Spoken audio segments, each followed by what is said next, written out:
ഓം ശ്രീ ചാമുണ്ഡേശ്വരിയെ നമഃ. നവരാത്രിയുടെ 4ാം ദിവസമായ ഇന്ന് ദേവിയെ കൂഷ്മാണ്ഡ രൂപത്തിലാണ് ആരാധിക്കുന്നത്. കൂഷ്മം എന്നാൽ ആഗ്നേയം, ചൂടുള്ളത് എന്നാണ് അർത്ഥം. ഈ പ്രപഞ്ചത്തിന്റെ ഊർജം മുഴുവൻ അണ്ഡരൂപത്തില് സംഭരിച്ചു വച്ചിരിക്കുന്നത് കൊണ്ടാണ് ഭഗവതിക്ക് കൂഷ്മാണ്ഡ എന്ന നാമധേയം വന്നിരിക്കുന്നത്. ഈ പ്രപഞ്ചത്തിന്റെ മാതാവാണ് ഭഗവതി. എണ്ണിയാലൊടുങ്ങാത്ത ബ്രഹ്മാണ്ടത്തെ നിയന്ത്രിക്കുന്നത് ആദിപരാശക്തിയായ ഭഗവതിയാണ്. സൂര്യമണ്ഡലം നിയന്ത്രിക്കുന്നതും ഭഗവതിയാണ്. ക്രിയാശക്തിയാണ് ദേവി പ്രതിനിധാനം ചെയ്യുന്നത്.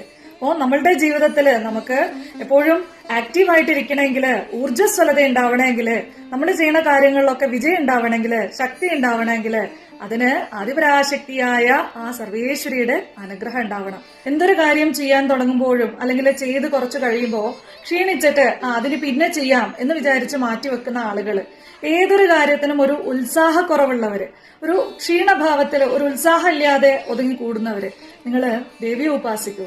നിങ്ങളുടെ സ്വാധിഷ്ഠാന ചക്രം ആക്ടിവേറ്റ് ആവുന്നതോട് കൂടിയിട്ട് നിങ്ങളിലെ ക്രിയേറ്റിവിറ്റി വളരാൻ തുടങ്ങും. നിങ്ങളിൽ ഊർജ്ജപ്രവാഹം ഉണ്ടാവാൻ തുടങ്ങും. അപ്പോൾ ഭഗവതി ഉപാസനയിലൂടെ നമുക്ക് ഊർജ്ജസ്വലരായി നമ്മൾ ചെയ്യുന്ന കാര്യങ്ങൾ ചെയ്ത് വിജയത്തിലെത്തിക്കാൻ സാധിക്കുന്നതാണ്. അമ്മയെ ഉപാസിക്കൂ. ജീവിതത്തിൽ സർവ്വ ഐശ്വര്യങ്ങൾക്കും ഭഗവതിയോട് നന്ദിയുള്ളവരായി തീരൂ. സർവം ശ്രീ ജഗദംബാർപ്പണമസ്തു.